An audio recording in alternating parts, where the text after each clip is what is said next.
तो भाजपा के प्रदेश अध्यक्ष या जनता दल यू के प्रदेश अध्यक्ष का बयान आया कि हम 5 पांडव हैं बिहार में, उसमें हमारी पार्टी का नाम कहीं नहीं लिया गया।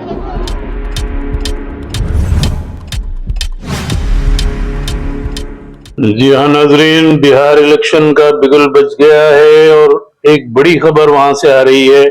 बिहार राष्ट्रीय लोक शक्ति पार्टी ने एनडीए से नाता तोड़ लिया है। आरएलजेपी के सीनियर नेता और साबिक मरकजी वजीर पशुपति कुमार पारस ने आज पटना में ये ऐलान किया। उन्होंने कहा कि हम 2014 से अब तक एनडीए के साथ थे, लेकिन एनडीए के लोगों ने हमारे साथ नाइंसाफी की। आइए सुनते हैं पशुपति पारस जी ने आज के प्रेस कॉन्फ्रेंस में क्या कहा। और ये जो तस्वीरें हैं ये उस दौर की हैं जब उनके एनडीए से देरीना ताल्लुकात थे।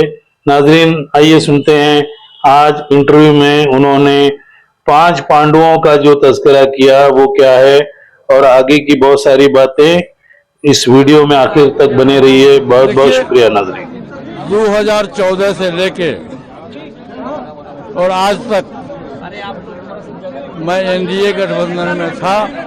हमारी पार्टी का एनडीए गठबंधन से हम वफादार ईमानदार सहयोगी थे। और आपने देखा होगा कि जब लोकसभा का चुनाव हुआ तो बिना किसी कारणवश,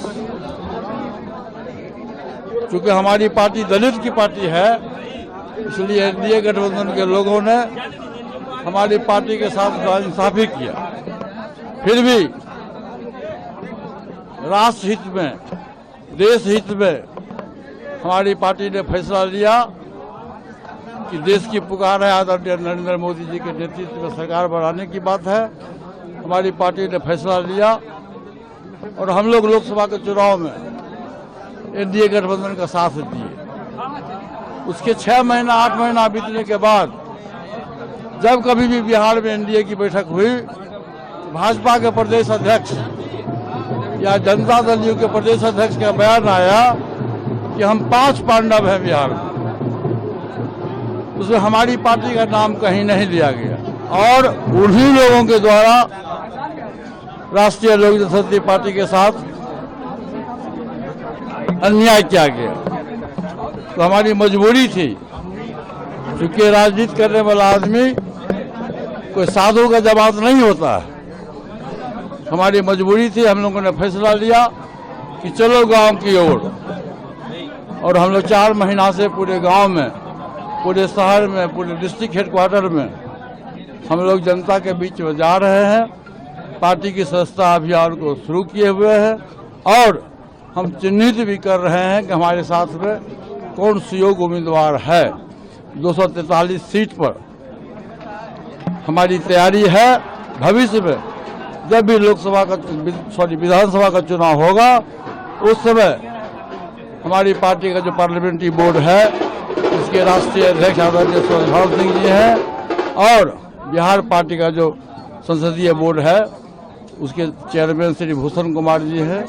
और नेशनल सिक्योरिटी की बैठक बुला करके और पार्टी में जो सार्वजनिक रूप से जो सहमति होगी उस सहमति के हिसाब से हम अपने पार्टी का अगला कदम उठाए।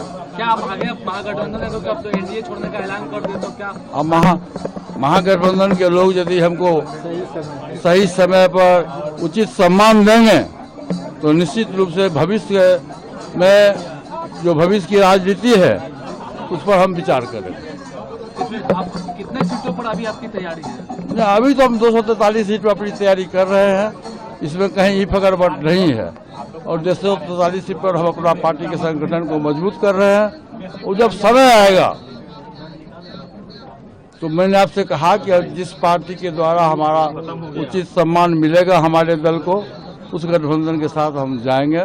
लेकिन पार्लियामेंट्री बोर्ड की बैठक बुलाने के बाद जो सर्वसम्मति से फैसला होगा उस फैसला का हम स्वागत करें। महागठबंधन अभी किसी नेताओं से बातचीत, आपकी लालू जी तेजस्वी से किसी से बातचीत हमारे, देखिए बिहार में हमारी पार्टी और हम लोग एक ऐसे लीडर है कि किसी भी जो नेता है उससे मेरा कोई रिश्ता, सभी लोगों से अच्छा रिश्ता है। और आपने देखा होगा कि 15 जनवरी को जब दही चूड़ा का भोज मेरे यहाँ था तो बीमारी हालत में भी आदरणीय लालू प्रसाद यादव जी मेरे घर पर आए थे, मुझको सम्मान बढ़ाए। और शुरू से 77 से लेके मैं 30 वर्ष तक बिहार विधानसभा का सदस्य रहा और शुरू से मुझको मौका मिला तो माननीय क्या हुआ तो साथ में लालू जी की सरकार में मुझको मौका मिला और मैं वहाँ मंत्री भी रहा और मेरा रिश्ता उस परिवार से, उस पार्टी से शुरू से ही अच्छा रिश्ता रहा है। इसलिए समय का इंतजार करिए, जब समय आएगा तो उस समय जो डिसीजन होगा हम लोग सर्वसम्मति से जो फैसला लेंगे किया जाएगा। विधानसभा चुनाव में कितने सीटों पर आपको डिमांड है? वो तो भविष्य बताएगा अभी हम ठीक से भैया